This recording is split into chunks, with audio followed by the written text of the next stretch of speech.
poner a grabar. Cuando arranque. Ahí está, ahí arrancó. Bueno, voy a sacar la cámara y voy a entonces poner para compartir, porque lo primero que vamos a ver, siempre recuerden que en el PDF de la clase tienen el mapa conceptual, que es de qué vamos a hablar hoy, ¿no es cierto?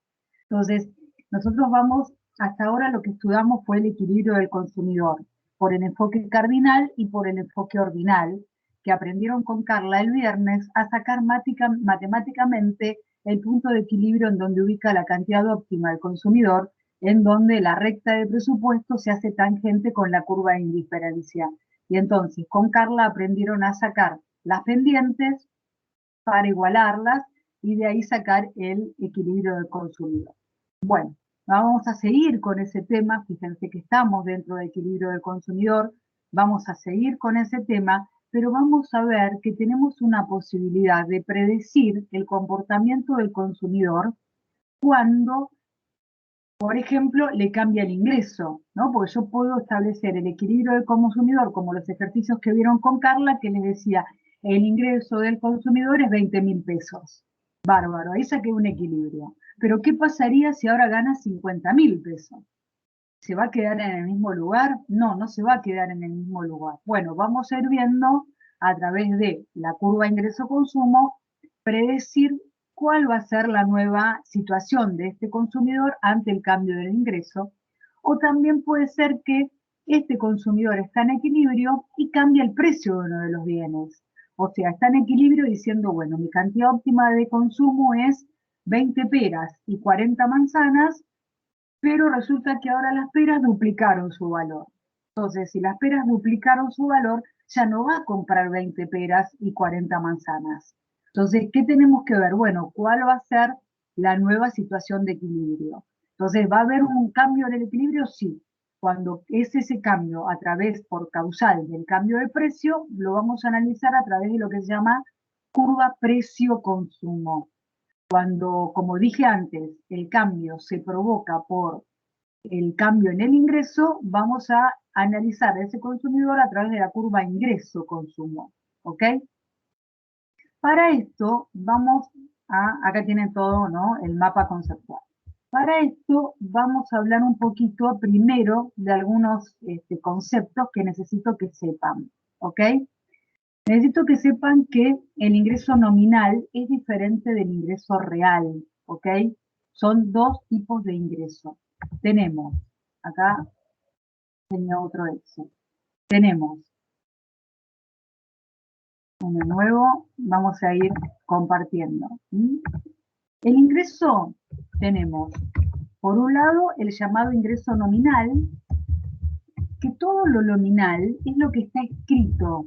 Por ejemplo, el billete tiene un valor nominal. Un billete tiene un valor nominal. El valor nominal es en pesos lo que dice, ¿no es cierto? Por ejemplo, el que, no sé, levita tiene 100, ¿no? Ya no sé los demás porque son un animal diferente y nunca me los acuerdo. Ese es el valor nominal del billete. Bueno, con el ingreso pasa lo mismo. El ingreso es el nominal es lo que está escrito. Por ejemplo, y recuerden también, como les aclaré la clase pasada, por favor, que ingreso en una familia no es solamente el salario. Una familia percibe salario, percibe renta, percibe interés, percibe beneficio, dependiendo de la cantidad de factores de producción que esa familia ponga a disposición del sistema. Si somos una familia, qué sé yo, por ejemplo, no sé, alguno de ustedes o yo misma, la única renta, sí, tengo también interés, porque tengo un plazo fijo, entonces si lo voy renovando por home banking porque es muy práctico, ¿no? Entonces, pero no tengo renta y no tengo beneficio. Entonces, ¿qué tengo? Tengo salario, por ejemplo, como ingreso, y además tengo interés. Entonces, y hay familias que tienen salario solo, hay otras familias que tienen salario, renta, interés, beneficio, ¿no es cierto? Entonces, el ingreso nominal, recuerden que ingreso es la suma de las remuneraciones que recibe una familia, no linken que ingreso solamente salario.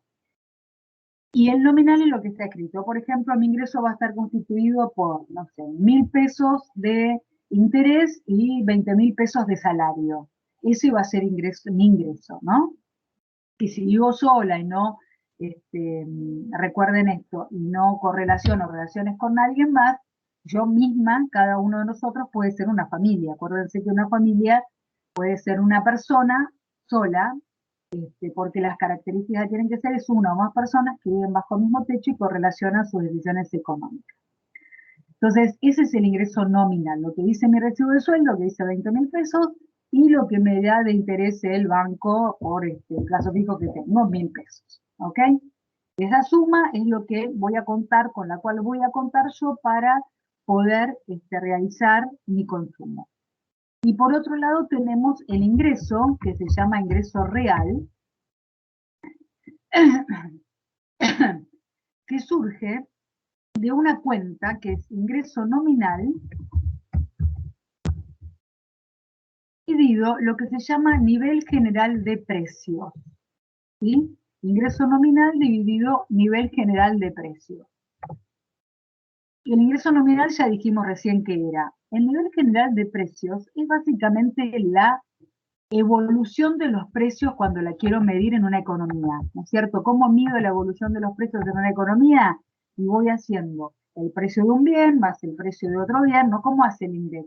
El precio de A más el precio de B más el precio de C más el precio de N, ¿ok? Dividido N, ¿no es cierto?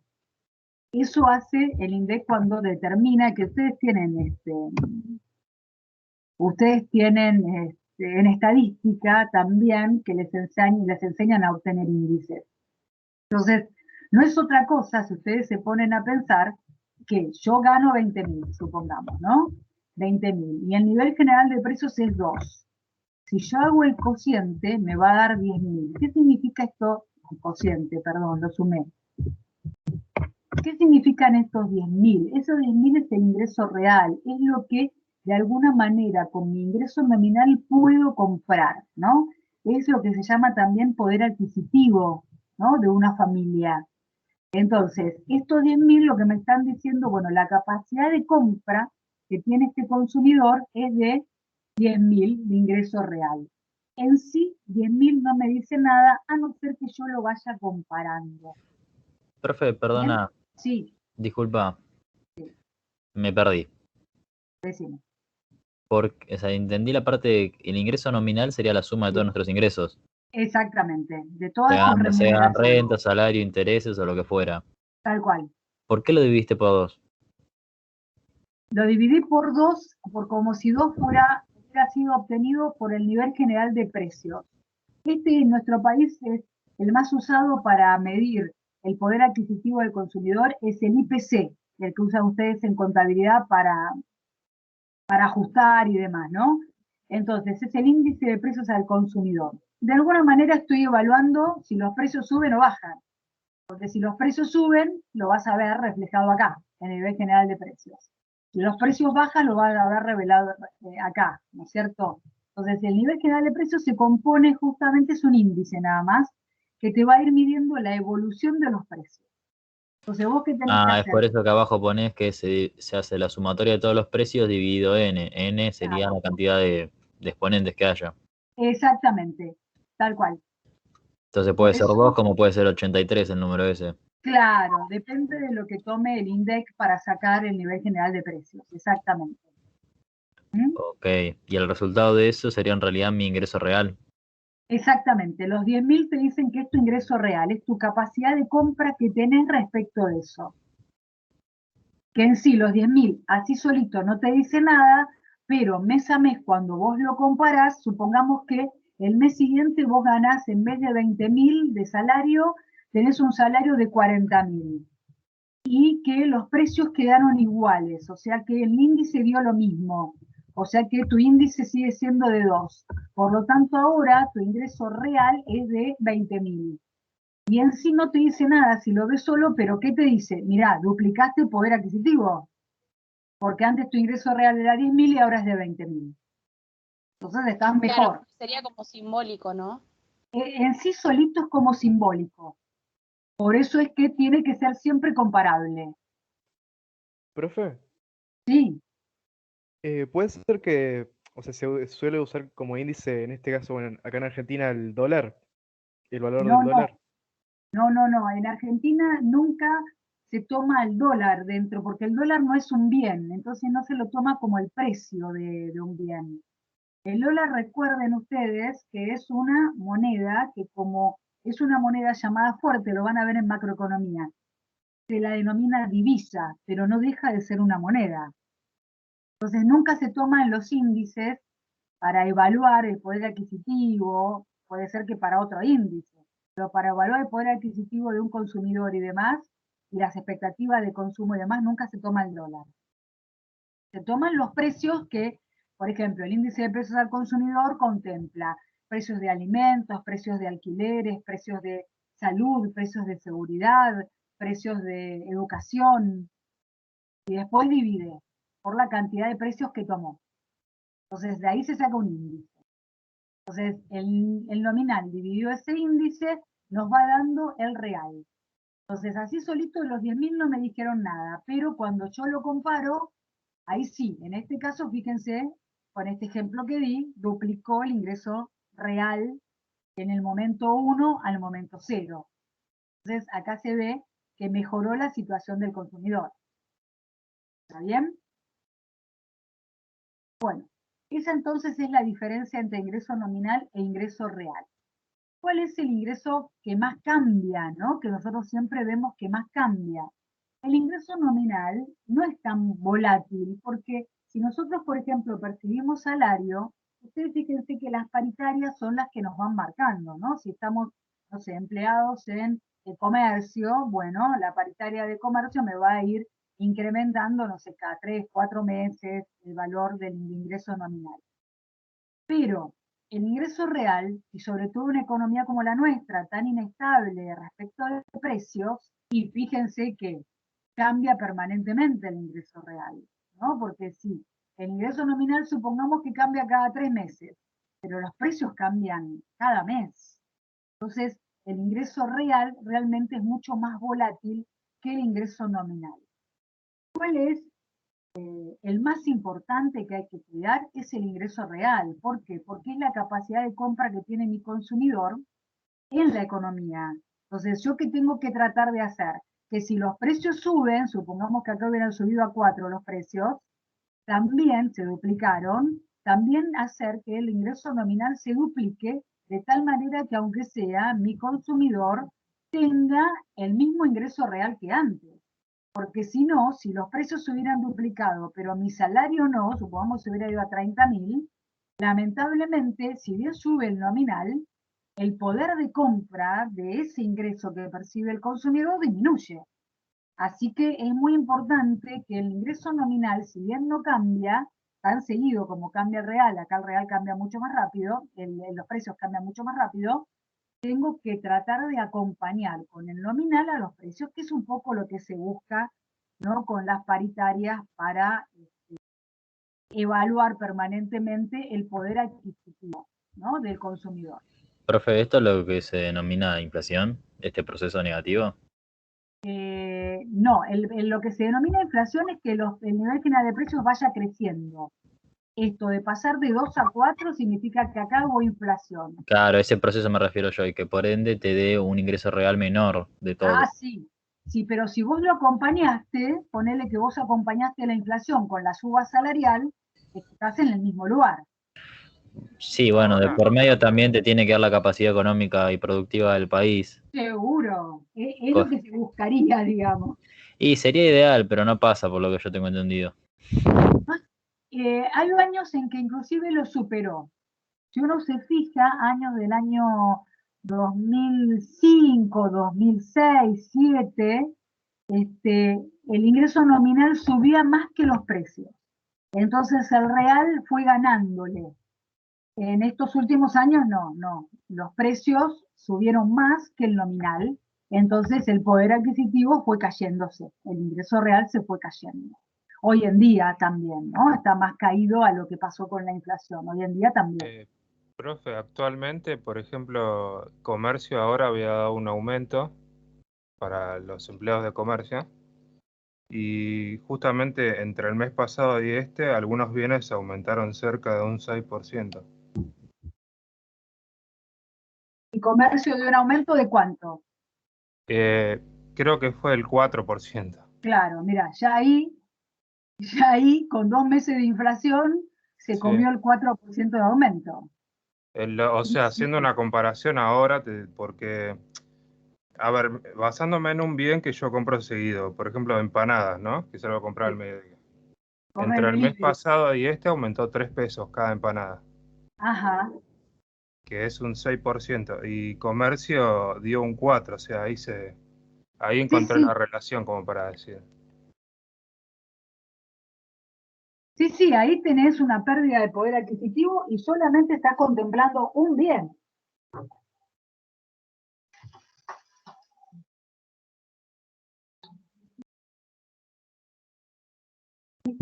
O sea, es muy complicado, ¿no? La verdad que el tema inflacionario, yo no me quiero meter mucho porque realmente lo ven en macro, muy detenidamente, porque es dentro de la macroeconomía, pero es muy complicado. Lo que uno tiene que siempre tratar de, como Estado, ¿no es cierto?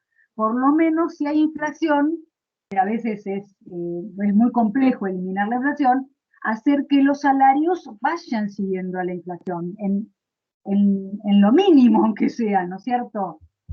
Pero bueno, realmente es bastante complejo. Hoy realmente se ha perdido muchísimo. En el año 2018 los salarios perdieron 20 puntos respecto de la inflación prácticamente, ¿no es cierto? No sé bien en el 2019, pero han perdido muchísimo. Única vez, perdón, 4. Bueno, quedó claro entonces lo que es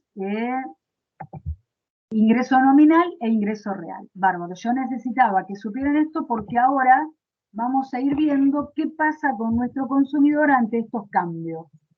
¿Sí? Bueno, vamos a ver acá. Ven que era lo que estaba acá, ingreso nominal, ingreso real. Perfecto. Vamos a ver qué pasa cuando cambia el ingreso real producto de que cambió el ingreso monetario. O sea que si nosotros tenemos un consumidor que el ingreso real surge de ingreso nominal, voy a ponerlo acá, dividido nivel general de precios, resulta que lo que vamos a evaluar ahora es que el ingreso nominal varía, pero los precios quedan constantes. Entonces vamos a ver qué elección va a tomar el consumidor ante esta situación. O sea, supongamos que ganaba 20.000 pesos y tiene, ay, me faltaba un cero, ahí, 20.000 pesos, ayuda de que si me está diciendo te doy una mano, pues está haciendo el desastre. Y los precios tienen un índice de 2, ¿ok? Y resulta que entonces esto me da un ingreso real de 10.000. Pero resulta que ahora nuestro consumidor gana 30.000 pesos y sigue siendo el índice 2 porque los precios se mantuvieron constantes. ¿Bien? Vamos a partir de esta hipótesis. Ojalá nos pasara así, ojalá nos pasara. La verdad que la inflación es en detrimento sobre todo del asalariado, del más pobre, ¿no es cierto? Es mal terrible. Y ahí tenemos que, por lo tanto, su ingreso real aumentaría, ¿no? De 10.000 pasaría a 15.000, aumentó su ingreso real un 50%. Lo mismo puede pasar que baje el ingreso real de esta manera, ¿por qué? Porque a lo mejor su ingreso nominal también disminuye, supongamos que disminuya a, no sé, a 5.000, y los precios quedaron constantes. Entonces, obviamente, mi ingreso real también va a disminuir y va a disminuir a 2.500. ¿Ok? Yo tengo que ver, de acuerdo a esta situación, qué podría hacer el consumidor si estuviera evaluando sus equilibrios. Entonces vamos para acá, y vamos a partir de una situación en donde se observa, fíjense este gráfico, en donde partimos de este equilibrio, ¿no? De este equilibrio con esta curva, fíjense que dice curva de indiferencia 1, y tenemos entonces este equilibrio, esa cantidad de equilibrio ubicó el consumidor.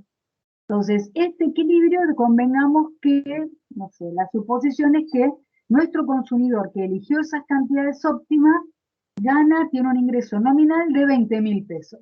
Entonces, marcamos la recta de presupuesto de acuerdo al ingreso nominal de 20.000 pesos y marcamos las cantidades óptimas de equilibrio con esa curva de indiferencia. Ahora bien, ¿cómo aumenta el ingreso del consumidor? Yo ya no tengo esta recta que corresponde a 20.000 pesos, porque recuerden que la recta de presupuesto me determina las cantidades que puedo adquirir de acuerdo a mi ingreso. Entonces, si yo tengo mayor ingreso nominal, obviamente voy a tener que marcar otra recta de presupuesto, que fíjense que va a ser más alejada al origen. ¿Por qué? Porque todo este triángulo que queda marcado es el espacio de bienes. Y el espacio de bienes, ¿qué me indica en este caso? Y mirá, ya podés llegar a comprar más unidades, porque ahora no ganás 20, ganás 40. Entonces fíjate que al ganar 40 tenés una nueva recta de presupuesto, que se dice que esa recta se desplazó hacia la derecha. ¿Por qué decimos que la recta se desplazó hacia la derecha? Porque al aumentar el ingreso tengo que marcar una recta con mayor espacio de bienes. Por eso es que se desplazó hacia la derecha. Y se utiliza la palabra desplazar específicamente cuando la nueva recta, fíjense que es paralela a la original. Al ser una recta paralela a otra, significa que esas dos rectas tienen la misma pendiente. Entonces, la recta que en la cual me estoy posicionando ahora, que es la que correspondería a 40.000 pesos de ingreso, fíjense que tiene la misma pendiente que la recta en la cual nos ubicamos al inicio con un supuesto de un consumidor que tiene un ingreso de 20.000 pesos. Entonces, obviamente, ¿qué observamos? Que observamos que va a buscar una curva de indiferencia más alejada del origen, porque si gano más, ¿qué trato de hacer?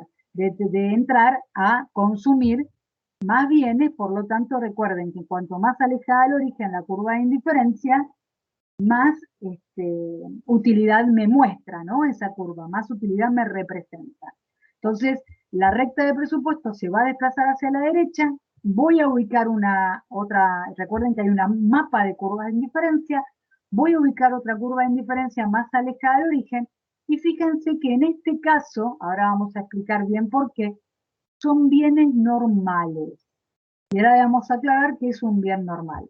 Pero al ser bienes normales, cuanto gano más plata, más compro. Entonces fíjense que de estar en esta cantidad en el bien B y esta cantidad del bien A, gano más plata, posiciono un nuevo equilibrio. Compro más, y sí, fíjense que compra más el consumidor de cada uno de los bienes. ¿Pero por qué? Porque son bienes normales. Entonces, antes de continuar, vamos a ir aclarando qué es un bien normal y demás. Bueno, volvamos acá. Con Carla les explicó Carla cómo hacer la ecuación de la recta de presupuesto para poder entonces sacar de la recta cuál es la pendiente y de esa manera poder igualarla con la pendiente de la curva. Toda recta de presupuesto se forma siempre con cantidad de B. ¿Por qué cantidad de B? Porque estoy siguiendo este mismo gráfico. Cantidad de B porque siempre se forma respecto del bien que se sacrifica. Entonces, esto ya lo vieron el viernes. Igual se los vuelvo a decir. Cantidad de B, bárbaro. ¿Igual a quién? Igual a ingreso nominal sobre el precio de B. No sé por qué. No lo quiero subrayado, sí. Sobre el precio de B menos el precio de A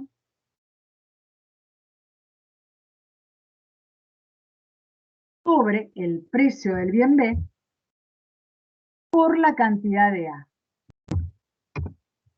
Así se arma la ecuación de la recta de presupuesto, que ustedes lo vieron. ¿Por qué? Porque es muy necesario hacerla para poder definir ¿cuál es la pendiente de esta recta? Porque no es lo mismo, si yo la definí mal, no es lo mismo poner el precio de A en el denominador que en el numerador, ¿no es cierto? Intercambiarlo. Entonces, en la recta de presupuesto, que esta es la ecuación, este miembro de la recta es la pendiente. Esta es la ordenada al origen.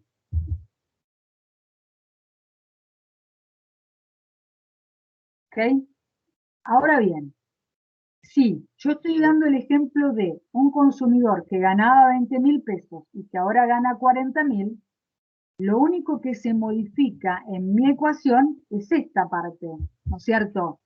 Lo único que estaría modificando sería el ingreso nominal. Los precios, no dije que se modificaran, es más, los precios están constantes. ¿Cómo me di cuenta que están constantes? Porque mi nivel general de precios sigue igual. Entonces, los precios quedaron igual, pero mi consumidor de ganar 20.000 ahora gana 40.000. Entonces, ven que la pendiente, obtengo una nueva recta en donde la pendiente no se modificó. Por eso es que en el gráfico mi nueva recta es más alejada del origen, pero es paralela. Por eso cuando la pendiente no se modifica, se dice que la nueva recta está desplazada de la recta original. Y se provoca un desplazamiento de la recta hacia la derecha. ¿Ok? Bueno, antes de continuar entonces vamos a ver qué es esto de los bienes normales y demás. En principio, vamos a ir más atrás todavía, vamos a ver ya que estoy lo doy en este tema para después no volver, vamos a hablar en principio de la clasificación de bienes, ¿sí? A los bienes hay una primer clasificación que es clasificarlos entre los bienes que son los bienes que se denominan económicos de los bienes que se denominan libres. Los libres no los estudia la economía, ¿por qué? Porque son esos bienes que son abundantes, que están en la naturaleza al alcance de todos, por lo tanto no tienen el problema de escasez, entonces la economía no estudia los bienes que no son escasos. Por lo tanto, por ejemplo, el aire, eso el bien libre por naturaleza, no lo estudia la economía.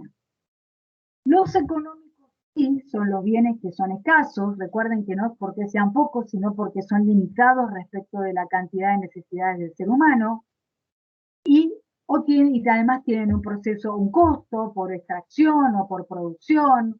Entonces, los bienes que tienen escasez básicamente en la economía son los bienes que denominamos económicos. Hay una computadora, el servicio eléctrico, un avirome, todos esos son bienes económicos. Carbón, pero está en la Profe, naturaleza, perdón, sí, pero hay que extraerlo, sí. una pregunta. O sea que un bien libre por algún proceso de transformación se podría volver en uno económico. Sí, Ah, por ejemplo, un bien libre es el agua del mar, ¿no? El agua del mar, mientras que vos no le hagas nada, es un bien libre. Pero, por ejemplo, Israel la potabiliza. Entonces ya ahí pasó a ser un bien económico. ¿Está bien? sí, cuando dijo del aire se me vino, o sea, se me ocurrió el aire envasado Claro, que pero usan ya los eso es buzos y oxígeno. eso. Claro. Bueno, pero el oxígeno en ese sentido sí, porque Claro, tiene ahí una cuando, transformación y es económico.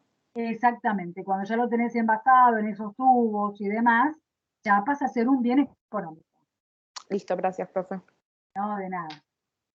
Por eso estamos hablando también del aire hoy, ¿no?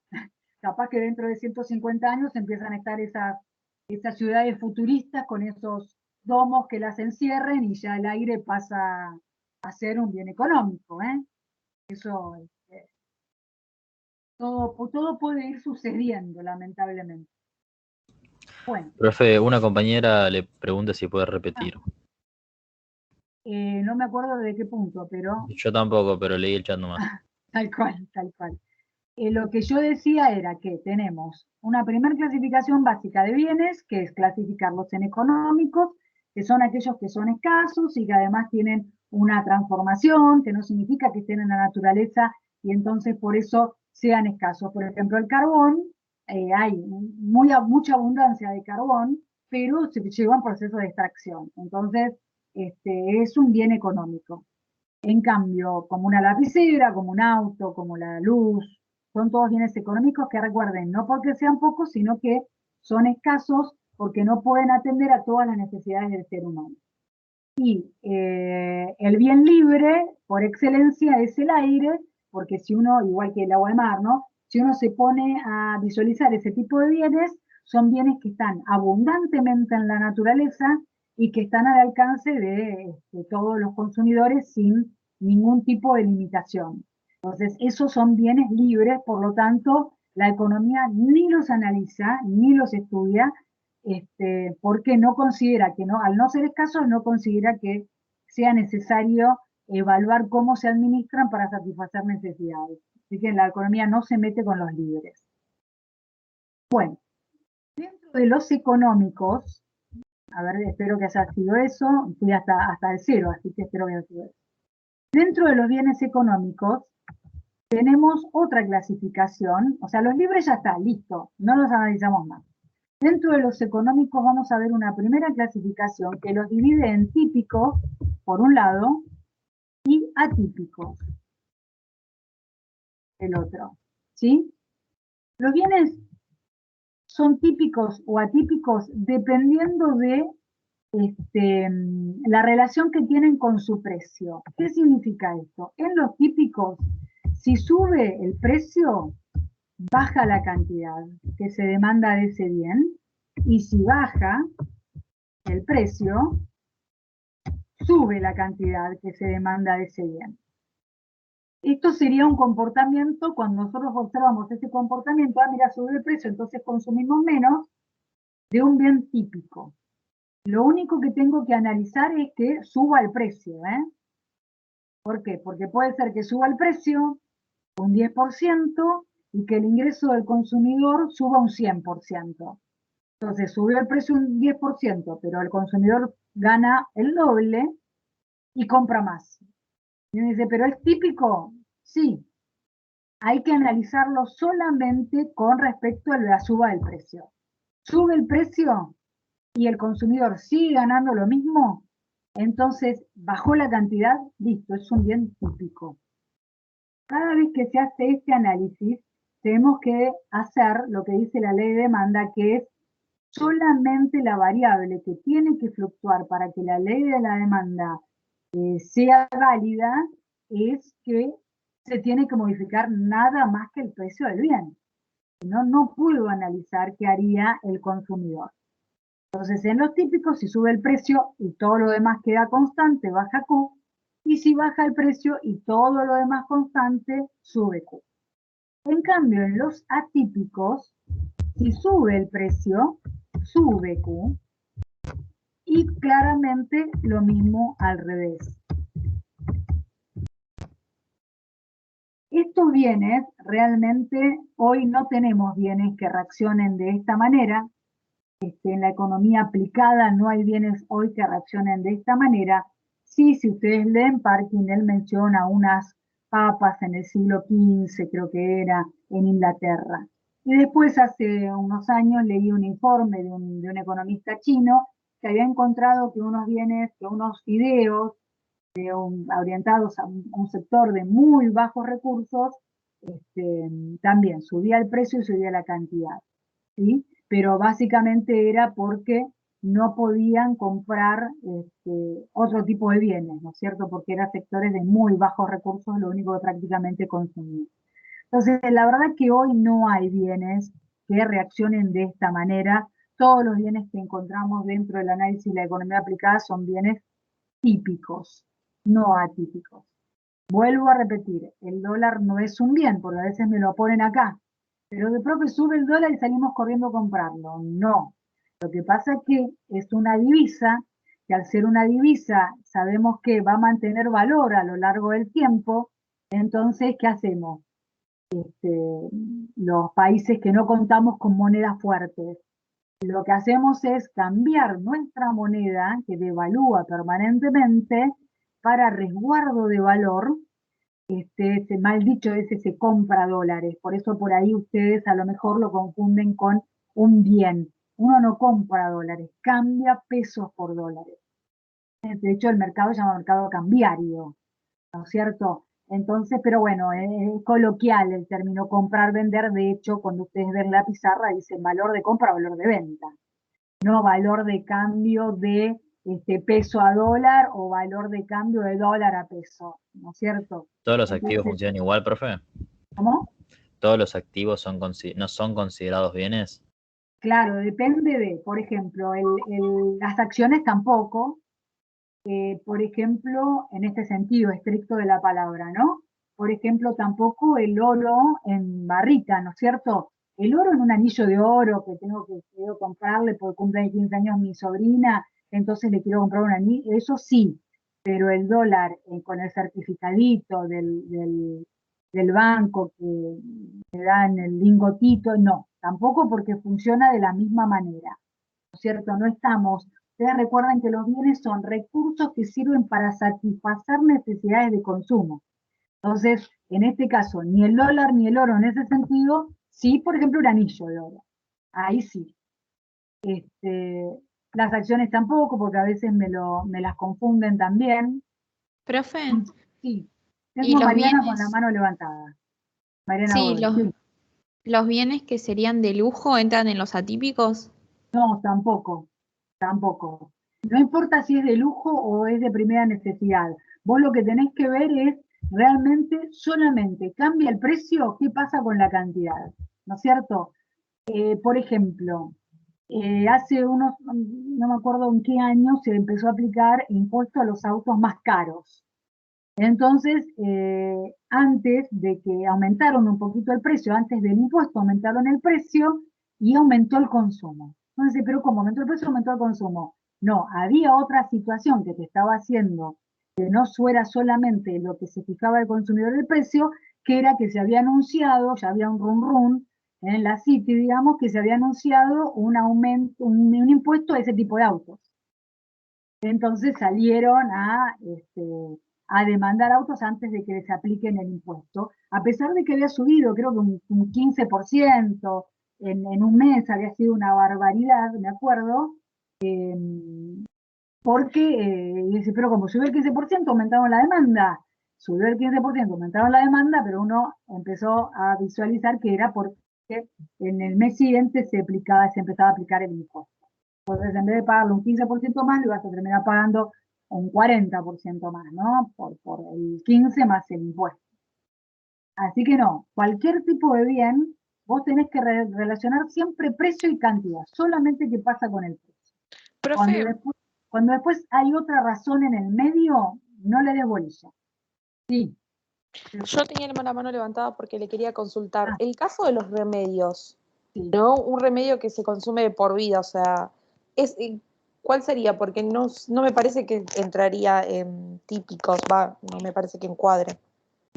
Te contesto, Mariana, es típico igual. Vamos a ver la semana que viene que los medicamentos tienen algo que se llama un coeficiente de elasticidad pequeño. ¿Qué significa esto? Que pueden aumentar mucho su precio y lamentablemente el consumo, vos con la necesidad que tenés del bien, lo achicás muy poquito. Es lo que pasa también con la nafta, ¿no? Vos resulta que la nafta te aumenta un 50% y vos te empezás a evaluar y ves que bajó el consumo casi un 5%. Entonces vos decís, ¿qué pasó? Y lo que pasa es que la necesidad del mercado, de los consumidores respecto al bien, hace que baje muy poquito la cantidad. Pero siempre baja, ¿eh? Siempre baja, por más que sea un medicamento. ¿Está bien? Gracias, profe. No, de nada. Bueno, esto lo vamos a ver la clase que viene, de elasticidad, para que vean que dentro de los típicos hay algunos que uno nota rápidamente que cae la cantidad porque sube el precio y otros que no lo nota. Pero no es que no baje, sino que baja muy poquitito, ¿no? Y recuerden que esto es una tendencia general. Quizás uno, que es diabético, supongamos, y aumenta todo lo que tiene que ver con la insulina. Y sí, pero yo me tengo que aplicar tengo que darme una aplicación por día. Y bueno, y aumentó y sigo dándome una aplicación por día. Pero en términos generales de consumidores, vas a encontrar que muchos van a quedar afuera. ¿no? Que no se van a poder dar una aplicación por día ante el aumento del precio. Entonces uno a veces se mira a uno y dice, yo sigo comprando la misma cantidad de insulina. Sí, bueno, pero no es la tendencia del mercado. Vamos a encontrar gente que quedó afuera. Y entonces eso va a hacer que la demanda del mercado disminuya. Bueno, estos son entonces típicos y atípicos, es una primera clasificación, estamos dentro de los económicos. Vamos a hacer una segunda clasificación que los divide en sustitutos, por un lado, y complementarios por el otro. Sustitutos y complementarios, ¿sí? ¿Cuáles son los sustitutos? Los sustitutos son aquellos que, si bien son dos bienes distintos, pueden satisfacer la misma necesidad. Por ejemplo, pollo es sustituto de la carne de vaca, ¿no? De la carne de vaca. Y a su vez son sustitutos de la carne de cerdo. Y a su vez son sustitutos del pescado, por ejemplo. ¿Okay? Azúcar es sustituto del edulcorante, por ejemplo. ¿Está bien? Entonces, el gas es el sustituto de la nafta. Entonces, son bienes que si bien son diferentes, satisfacen la misma necesidad. Está bien, el grado de satisfacción quizás no es el mismo. Quizás uno dice, no, bueno, yo el pescado lo detesto, entonces no voy a comer pescado, siempre voy a comer carne. No es la tendencia general. Cuando uno va al súper, que resulta que ve que la merluza está, no sé, 50 pesos el kilo, por decir algo, no tengo idea, y la carne de vaca quizás esté 800, y vamos a ver que va a haber mucha población, mucha parte de la demanda que va a decir, no, pará, vamos a pescado, ¿no es cierto? Vamos a aprender a hacer el pescado a la parrilla, qué sé yo, va a incentivar entonces que esa familia vaya cambiando la carne de vaca por pescado. No quizás todos los días, pero uno cuando evalúa la demanda ve que en el caso de los sustitutos, cuando los precios van cambiando mucho entre sí, vamos a ir notando que las demandas se van de un lado para el otro, ¿no? Permanentemente se van de un lado para el otro. Entonces, ¿qué es lo que le ha pasado mucho a la Argentina en estos últimos 15 años aproximadamente? Salió hace un tiempo un informe en donde hace 15 años la Argentina lo único que hacía era comer esporádicamente costilla de cerdo.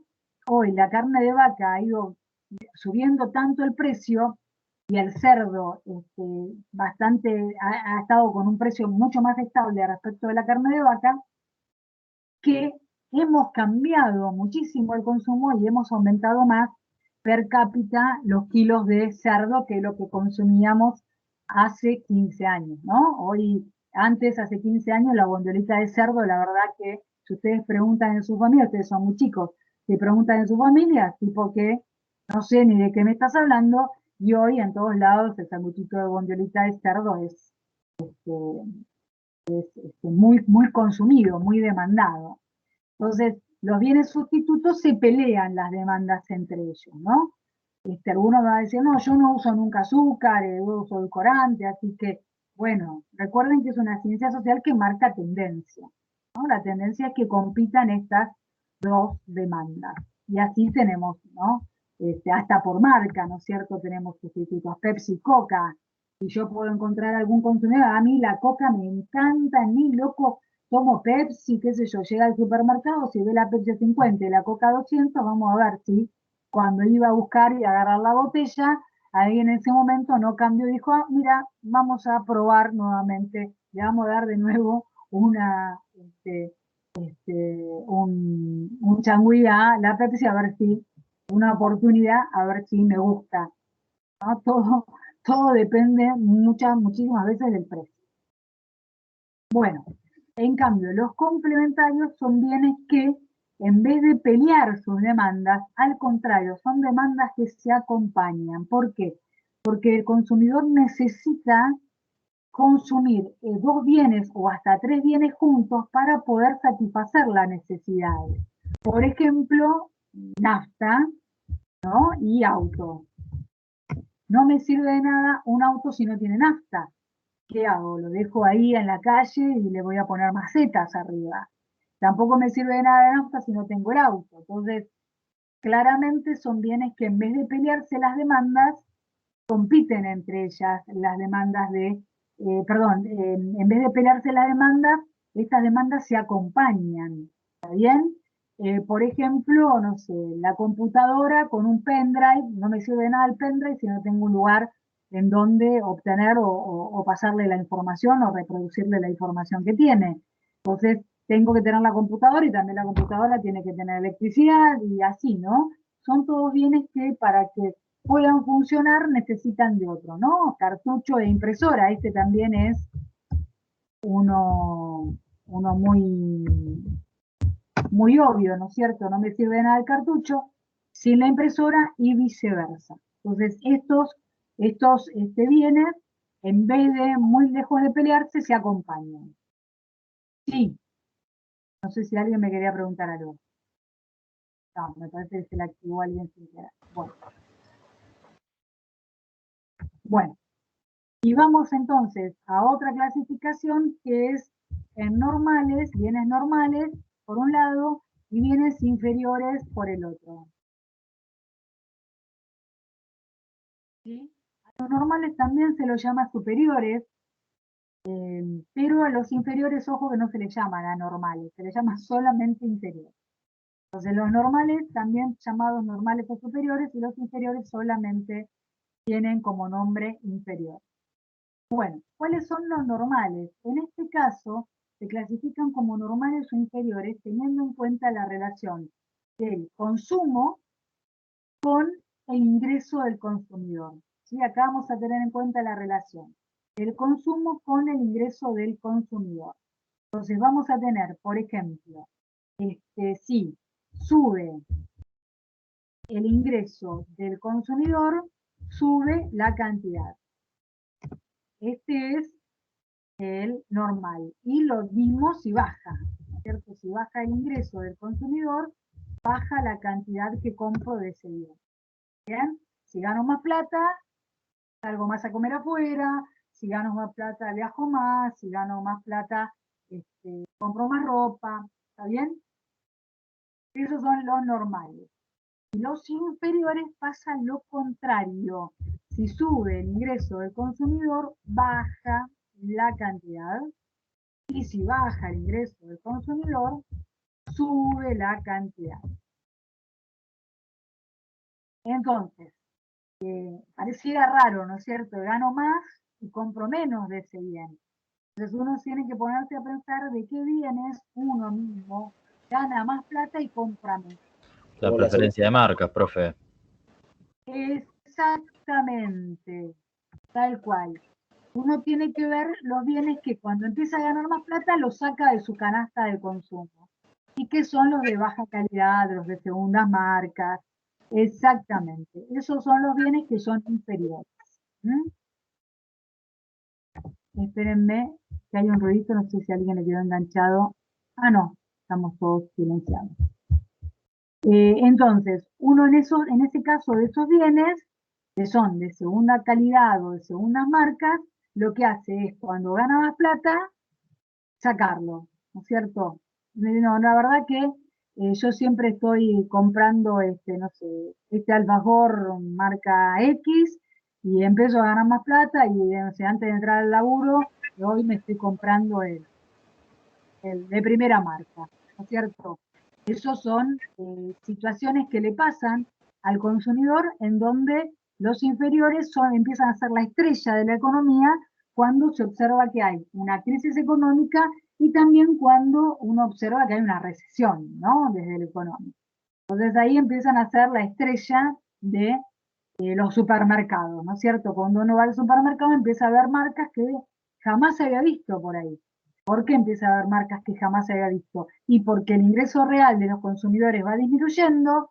Entonces yo, que supongamos que soy el fabricante de, la mayonesa Hellmann's, que es una mayonesa de primera marca, reconocida, con más de 100 años de trayectoria en el mercado, bla, bla, bla, bla, bla, ¿no es cierto?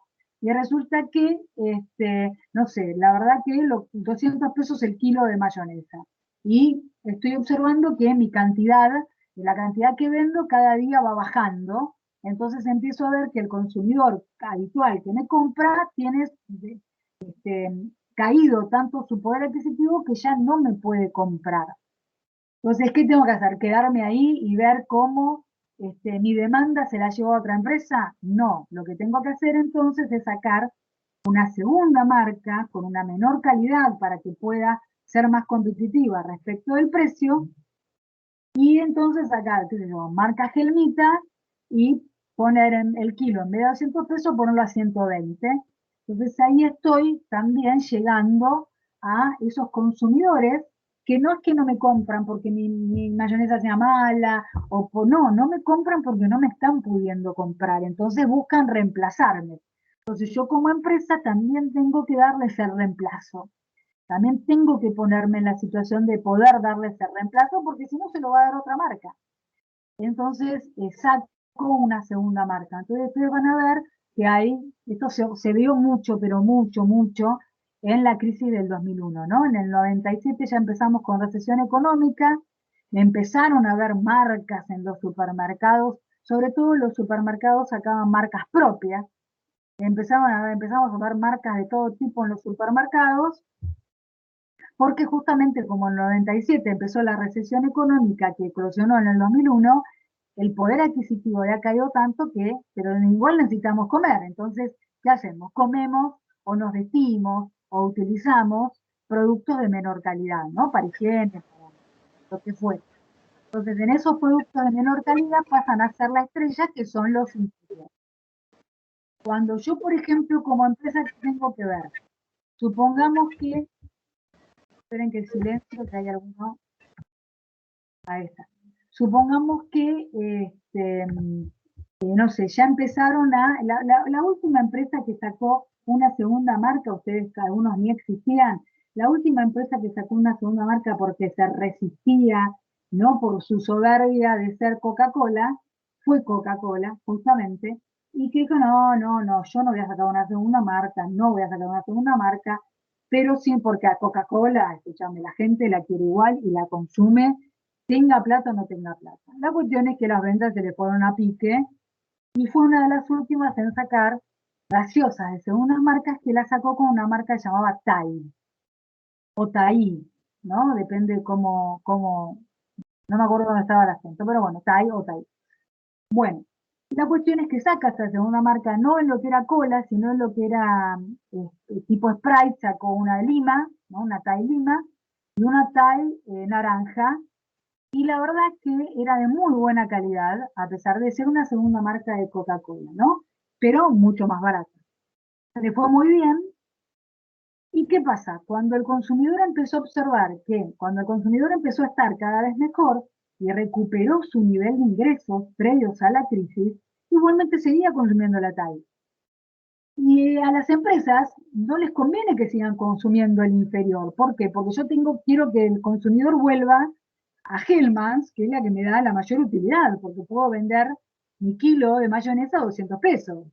No quiero que te sigas quedando con Gelmita. Entonces, ¿qué empiezan a hacer las empresas?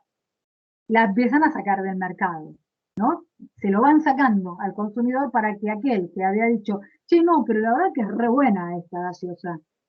Parece, en algunos casos, algunos comentaban que parecía Sprite, ¿no? La Lima, y parecía la Fanta, la de naranja.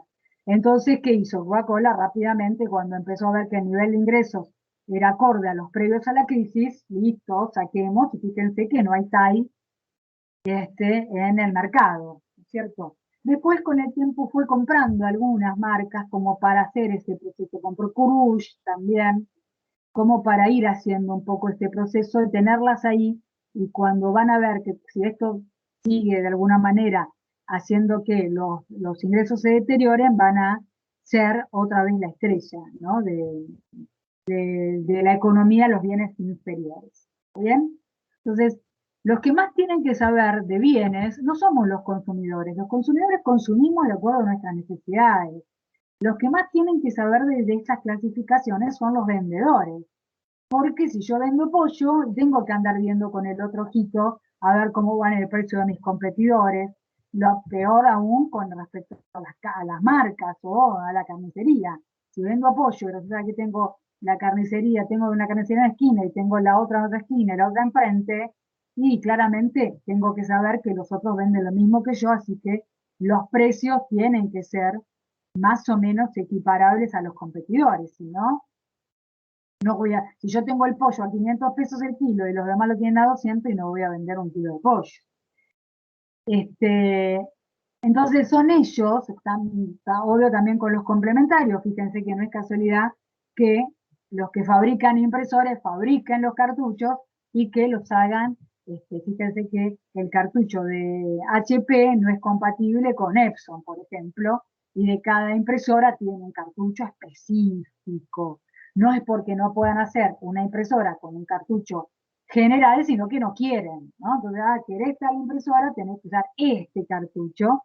Entonces, yo como vendedor me aseguro que vos que me compraste la impresora, todos los meses después me vengas a comprar este cartucho, ¿cierto? Y con los normales inferiores también, ¿no? Si yo vendo inferiores, claramente, supongamos que tengo una empresa que vende, no sé, yo tengo un cliente que vende productos sueltos, ¿no? Todo suelto. Tiene una cadena de todo suelto, todo, hasta alimentos para animales, cosas de química, ¿no? Para la limpieza, legumbres, todo suelto vende, ¿no? Todo, vos querés 100 gramos, te lo vende, querés 50, te lo vende, querés 10 kilos, te lo vende. Entonces, y obviamente no va a poner uno de sus negocios en Recoleta, ¿cierto? Porque justamente como además vende suelto, vende en unidades muy pequeñas y además a menor valor, ¿no es cierto? A veces incluso son cosas que no son de marca. Entonces, además a menor valor, no es su consumidor el que vive en Recoleta, sino que su consumidor fuerte está en los barrios no en el barrio de Recoleta, sino en los barrios de menor poder adquisitivo. ¿Está bien? Porque los inferiores básicamente son bienes que apuntan a los sectores de bajos recursos. ¿Está bien? Imagínense que si me baja el ingreso, compro más. Si me baja el ingreso, compras más de esos bienes, es porque claramente estás en un sector vulnerable que al bajarte el ingreso, compras más de esos bienes, son de baja calidad o de segunda marca. ¿Mm? Bueno, entonces, por eso es que volviendo acá, fíjense que es muy importante ver, bueno, a ver, nuestro consumidor, ¿qué compra? Entonces dice, compra bienes normales, ¿bien? Por eso es que cuando uno parte de un equilibrio, partíamos de este equilibrio, al siguiente equilibrio con un aumento del ingreso nominal, observamos que, fíjense, si acá tenemos, no sé, 20 unidades de B y 10 de A, fíjense que acá ubicó más unidades de uno y más unidades del otro.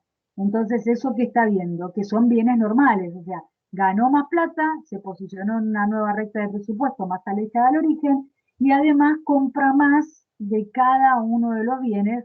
¿Por qué? Porque es importante aclarar que este consumidor que compra más de cada uno de los bienes, significa que esos bienes entonces son normales. ¿Está bien? Por eso es importante lo que les aclaré ahora, ¿no es cierto? Que hay bienes normales y bienes inferiores. Bueno, a partir de esta, bueno, y la unión, fíjense, la unión de los puntos de equilibrio, yo ya puedo predecir, inclusive de acuerdo a esto, para dónde va a ir el consumidor. La unión de esos puntos de equilibrio, esta función que quedó trazada de manera discontinua, se llama curva ingreso-consumo. Esta curva ingreso-consumo lo que va a ir mostrándome es para dónde va a ir el consumidor. Mira, ¿sabes qué? Va a consumir, si gana más y son bienes normales, va a consumir más de cada uno. Si acá vuelvo a trazar una recta de presupuesto porque resulta que tiene otra vez un mayor ingreso, ¿qué voy a poner? Y voy a poner seguramente mi cantidad de equilibrio por acá, ¿no es cierto? En donde otra vez se vea que consume más de cada uno. Entonces, de alguna manera, con este tema lo que se hace es predecir la conducta del consumidor respecto a cuál sería su situación de equilibrio si cambia su ingreso nominal. Si cambia su ingreso nominal, esa sería su situación de equilibrio. Bueno. Y abajo de esta función o curva ingreso-consumo, vamos a encontrarnos con la curva de Engel. ¿Sí? La curva de Engel. Que lo que hace Engel es medir, ¿no? Bueno, a ver, vos ganabas 20.000 pesos, ¿no? Mide el ingreso con la cantidad, ¿no? La cantidad en este caso que vamos a tomar en cuenta es la del bien A. Entonces, bueno, vos ganabas 20.000 pesos. Acá vamos poniendo los valores del ingreso. Con 20.000 pesos, ¿cuántas unidades compras de A? Esta cantidad de esta coordenada surge de este punto, ¿no es cierto? ¿Cuántas unidades compro de A? Compro esta cantidad de A, supongamos que son 20 unidades. Bueno, entonces en la curva de Engel relaciono los 20.000 pesos de ingreso, que lo pongo acá, con las 20 unidades que consumo del bien A. Después que empezaste a ganar 40, bueno, ponemos acá, marcamos los 40.000 y vemos qué pasó con la cantidad que se demanda de A. Entonces, con la cantidad que se demanda de A, acá tendríamos el valor de la cantidad que se demanda de A. Supongamos que fuera 30 unidades. Entonces, acá marco 30 unidades. Entonces, me va a ir quedando, voy marcando esas coordenadas y me va quedando la curva de Engel. ¿Sí? ¿Es distinta de la curva consumo-ingreso? Sí. Fíjense que fundamentalmente la curva de Engel tiene ingreso en el eje de ordenadas y cantidad de un bien en el eje de activos. En cambio, la curva ingreso-consumo, fíjense que mide bienes, ¿no? Cantidad del bien B, cantidad del bien A. ¿Bien? ¿Son cosas diferentes? Sí. Parecen iguales, gráficamente se asemejan, pero no significa que sean la misma función porque no relacionan las mismas variables. Profe, Sí, perdón, en la curva de consumo, el análisis que estoy haciendo es en base a mi recta de ingresos, es cuánto de cada bien voy a comprar y voy a buscar, digamos, lo que me haga más feliz, digamos, lo que claro, más satisfacción me genere. claro, Pero en el otro simplemente es un análisis de cuanta más plata entra, más compro un bien. claro, exactamente. Exactamente. Que también igual lo ves reflejado en el consumo. Claro, son dos funciones que se relacionan entre sí. Si vos ves, siempre que haya una curva de ingreso-consumo, vas a encontrar una de Engel. Porque son dos funciones que se relacionan entre sí, pero que te muestran de diferente manera el consumo. Acá te muestra el ingreso a través de la recta, pero acá no está explícito el ingreso. Vos con ese ingreso trazaste la recta. Acá en la curva de Engel sí lo explicitas al ingreso. Sí decís, mira, con 20.000 pesos compro 20 unidades, o con 40.000 compro 30 unidades. Es como más explícito, ¿no? La relación entre el ingreso y el consumo, que acá se muestra a través de las cantidades óptimas y la recta de presupuesto. Son funciones que una se desprende o se deriva de la otra. ¿Está bien? Lo importante además acá es que la curva ingreso-consumo que nos quedó formada, recuerden que es para bienes normales, los dos son bienes normales, siempre hay que aclararlo, la curva consumo-ingreso que nos quedó formada, fíjense que tiene pendiente positiva. ¿Sí? Lo mismo nos pasa con la curva de Engel.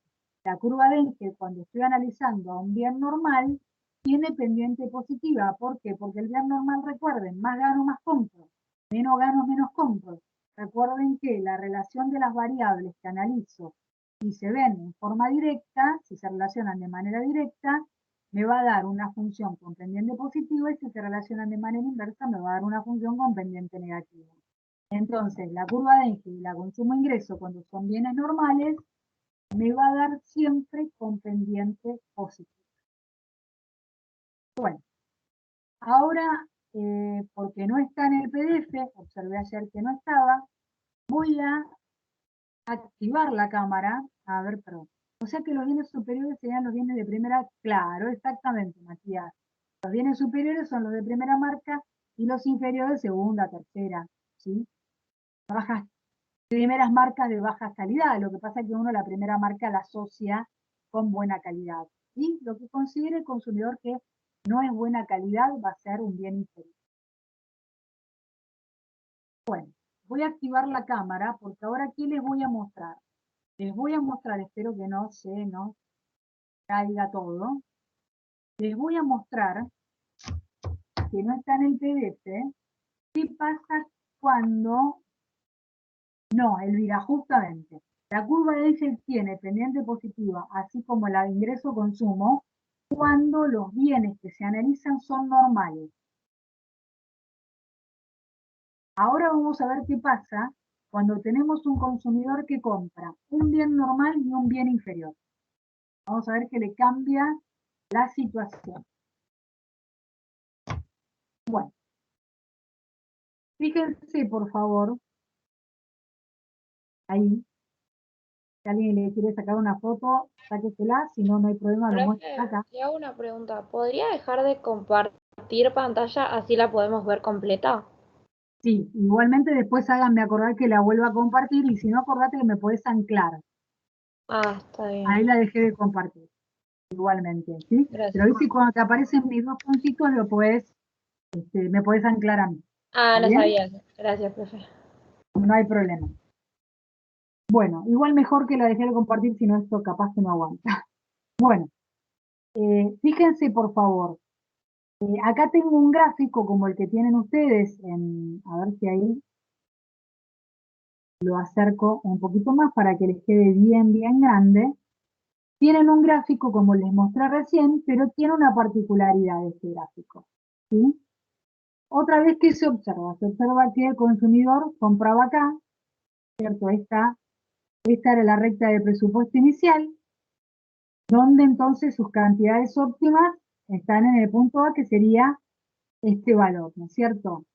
No me acuerdo cuánto puse, pero puse 40 unidades del bien A y 25 unidades del bien B. ¿Está bien? Ahora, ¿qué pasa? Le aumentó el ingreso al consumidor, ¿sí? Entonces trazamos una recta de presupuesto más alejada al origen. ¿Por qué le aumentó el ingreso? Con los precios iguales, que seguimos con esa situación de precios constantes, entonces el consumidor, buenísimo, así, lo veo de frente. Gracias, Diego. Ahí está. Perfecto. Entonces, fíjense que la nueva recta de presupuesto, ¿sí? Es más alejada del origen porque le aumentó el ingreso del consumidor, pero ¿a dónde se fue el consumidor? Fíjense que está acá. ¿Por qué está acá? Porque acá aclaramos que el bien B es normal, pero el bien A es inferior. Entonces, si yo tengo que el bien B es normal, pero el bien A es inferior, y estoy consumiendo 40 unidades de B y 25 de A, pero ahora, con el aumento del ingreso, al ser el bien A inferior y a mí me aumenta el ingreso, fíjense que, espérenme que tengo, bueno, ven, me había olvidado que descompartí, por eso no lo ven. Espérenme, vuelvo, acá, estoy con la foto, vamos con la foto de nuevo, ¿está bien? Bueno, pero tengo todas pantallas, un montón de pantallitas abiertas. Voy a llegarlo entonces un poco porque se me está volviendo loco. Bueno, les decía, volvamos de cero a este gráfico, ¿sí? En este gráfico, ¿qué aclaramos? Que el bien B es normal, fíjense que lo puse ahí, y que el bien A es inferior, ¿ok? Los dos son bienes típicos, ¿por qué? Porque recuerden también que no es que las clasificaciones se pisan. Por ejemplo, la manteca es un bien típico. Si aumenta el precio, baja la cantidad que se demanda de manteca. ¿Está bien? La manteca también tiene sustitutos. Por ejemplo, la margarina. Entonces es típico. Tiene sustitutos la margarina. La manteca también es un bien normal, ¿cierto?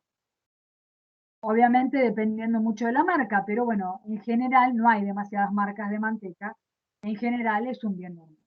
Entonces uno cuando observa las clasificaciones no puede pensar que, si uno es típico no es complementario, no, todo, un bien puede ser todo eso, ¿está bien? Profe, Sí, ¿las rectas de presupuesto son paralelas?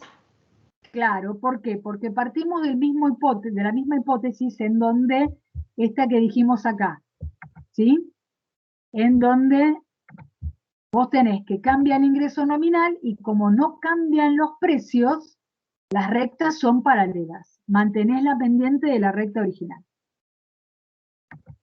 Entonces, fíjense que tengo la primera recta, en donde elegimos 40 unidades del bien B y 25 unidades del bien A. Listo, ahí me puse mi curva en diferencia, me puse mi cantidad óptima de equilibrio. Bárbaro. Resulta que ahora nuestro consumidor gana más plata. En vez de ganar 20.000 pesos, gana 40.000. Bueno, trazo la recta de presupuesto que corresponde a 40.000. Bueno, ¿y a dónde se va a ir? ¿Se va a ir para acá, por ejemplo, en donde en vez de 25 de A tenga 30 de A? No, no se va a ir para ahí, porque A es un bien inferior. Entonces, este consumidor, ¿qué va a hacer? Yo ya puedo predecir que este consumidor no va a comprar más de A. Al contrario, va a comprar menos de A. Y fíjense que ubica entonces su nuevo equilibrio en donde tiene menos unidades de A, puso 10 en su canasta de equilibrio, pero fíjense que puso más de B. ¿Y está bien que haya puesto más de B? Sí, porque B es normal. Entonces, este consumidor gana más plata. Listo, va a una nueva recta de presupuesto. Bárbaro, tiene que elegir entonces un nuevo equilibrio. Perfecto, elige un nuevo equilibrio teniendo en cuenta qué tipos de bienes consume. Entonces, de A, como es inferior, va a elegir un equilibrio en donde tenga menos A. Y de B, como es normal, va a elegir un equilibrio donde tenga más de B. Entonces, fíjense que si uno de esos equilibrios, voy a tener la que se llama curva ingreso-consumo, pero fíjense que acá quedó en color rojo, fíjense que la pendiente es negativa, ¿no? Va para atrás, en vez de ser positiva como en el PDF de la clase. ¿Por qué es esto? Porque el bien inferior está jugando acá un papel muy importante. El bien inferior me está diciendo, che, si aumenta tu ingreso, consumís menos. Entonces, la función consumo-ingreso, o curva ingreso-consumo, cuando tengo un bien inferior, me va a dar con pendiente negativa. Muy distinto a el PDF, que en el PDF, fíjense que como los bienes eran normales, ¿qué hizo? Compró más de cada uno cuando aumentó el ingreso y la pendiente de esa curva ingreso-consumo dio positiva. ¿Está bien? Así que ojo, no siempre la curva ingreso-consumo va a dar con pendiente positiva y no siempre va a dar con pendiente negativa. Depende del tipo de bien que está consumiendo este consumidor. Profe, Sí, ¿siempre vamos a establecer una relación normal inferior?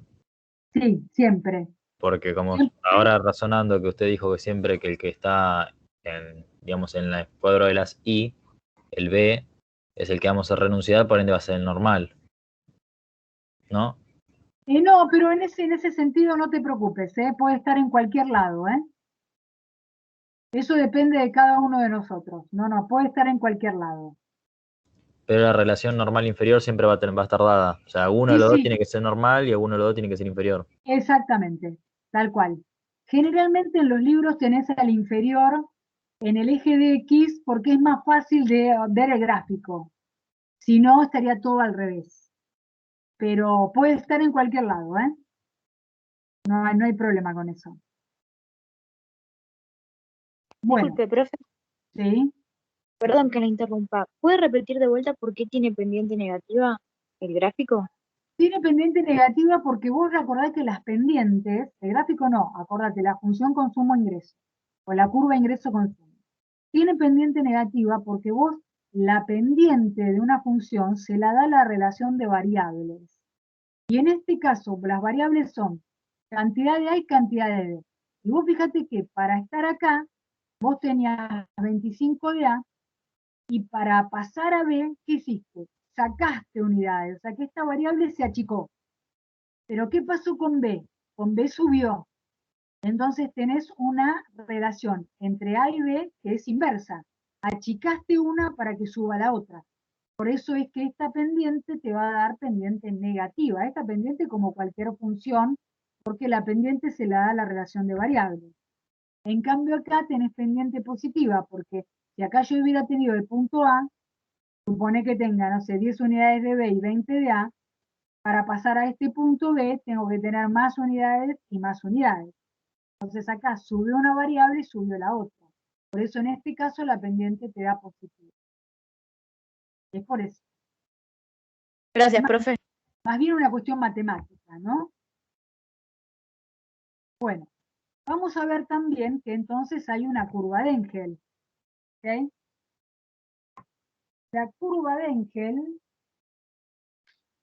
¿dónde dejé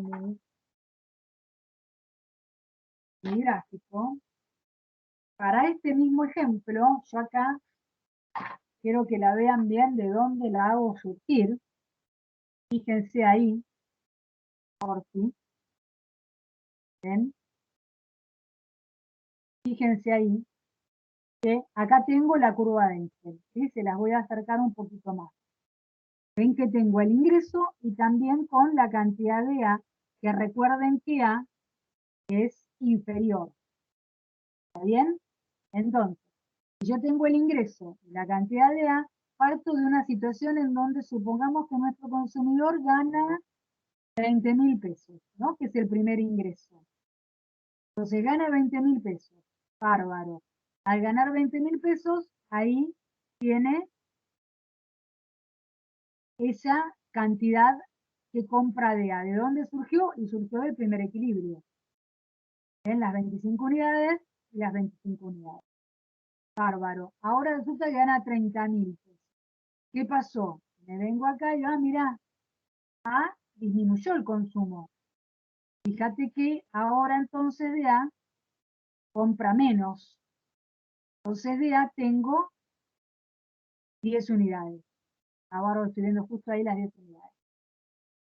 Entonces, fíjense que ven que se relaciona absolutamente un gráfico con el otro. Yo si quiero los puedo hacer separados, pero para que vean de dónde salen los valores. Entonces, los ingresos obviamente están dados y después las cantidades van surgiendo de la consumo-ingreso.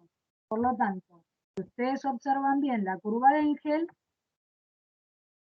fíjense acá que en este caso tiene pendiente negativa.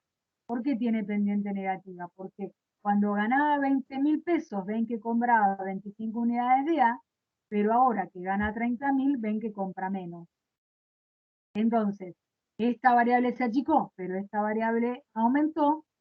Se manejan de manera inversa las flechitas, ¿no? De las variables. Hay una relación inversa de variables, por lo tanto, la curva de Engel, en el caso de este bien que A es inferior, me va a dar con pendiente negativa. ¿Está bien? Profe, disculpe, ¿le puedo hacer una pregunta? Sí. ¿Cuál sería la diferencia entonces entre la curva de Engel y la curva de ingreso-consumo cuando hay un bien inferior? ¿O es la misma? No, no, son diferentes. Fíjate que son cosas que se relacionan, son absolutamente diferentes. Mirá. Mirá La acá que curva de tenés las ingreso dos distinta. juntas. Mirá acá que tenés las dos juntas. Sí, En la curva ingreso-consumo, vos relacionás cantidades de bienes. Entonces, ¿qué unís? Unís equilibrios. claro, sí. Entonces, acá vas a tener, no sé, una coordenada de 40 y 25, y acá vas a tener una coordenada de 10 y 90. Y eso te forma la curva consumo-ingreso. En la curva de Engel tenés ingreso acá, entonces tu coordenada es 20.000 con 25 unidades y 30.000 con 10 unidades. La gran diferencia es que se relaciona cantidades y te va a relacionar cantidades óptimas de equilibrio, y acá estoy observando que relaciona nivel de ingreso con cantidad. Ah, está bien. Gracias, profe. Las dos juntas, por ahí, al verlas las dos juntas, te das cuenta de la diferencia. Sí, gracias. No de nada. Profe, Sí, perdona, para el examen, ¿se va a tomar un análisis de este tipo de cuadros? mira, para el examen lo que uno generalmente hace es tomar verdaderos o falsos o marcar la correcta y tienen que justificar todo. Si en la justificación da para que ustedes grafiquen, genial. Generalmente con un gráfico justifican mejor que con 5 renglones escritos, ¿no? Pero sí, se hace análisis de si el bien es normal, qué pendiente tiene la curva, si el bien es inferior, qué pendiente tiene la curva, sí. Se toman este tipo de análisis. Pará, profe, cuando me decís que vas a justificar con un gráfico, Sí. vos me decís, por ejemplo, no sé, tenés el sujeto X, Sí. que aumentó su ingreso en un 15% y por ende dejó de consumir el bien A. ¿A qué se debe esto? Y bueno, ahí te grafico, por ejemplo, como que hipotetizo que el bien A es un bien inferior. Claro, sí, tal Y cual, te y lo hago, podés y te hago un justificar. dibujito así medio por encima como te he hecho ahí. Claro, y lo podés justificar, ¿sí? Ah, bueno, Sí, sí. perfecto. Y vayan haciendo los gráficos porque se van a pedir gráficos también. Entonces, ojo, porque a veces uno que está estudiando del libro o lo que fuere y observa el gráfico. ¿No? Y dice, ah, bueno, sí, lo entendí. Sí, bueno, lo entendiste, pero después yo te pido que lo grafiques. Entonces, ahí se les complica cuando tienen que graficarlo en papel, ¿cierto? Ahí se les complica cuando tienen que graficarlo en papel. Por eso es que les digo, vayan haciéndolo, vayan copiándolo, vayan teniendo una carpeta, vayan armándolo ustedes, ¿sí? Para que no se les sea tan complicado el día del examen. ¿Está bien? Bueno, gente, son las 9. Yo tendría que arrancar. Esto es consumo-ingreso, que es esta partecita, ¿no? Dentro de nuestro mapa conceptual estaríamos acá, viendo esta parte. Vimos esta parte de acá. Ahora nos queda cambios en el precio y nos queda efectos. Por lo tanto, son las 9. Vamos a cortar acá hasta 9:15 y continuamos con el resto, ¿ok? Ok, Ok, profe. profe. Dale, No. profe. Buenísimo, profe.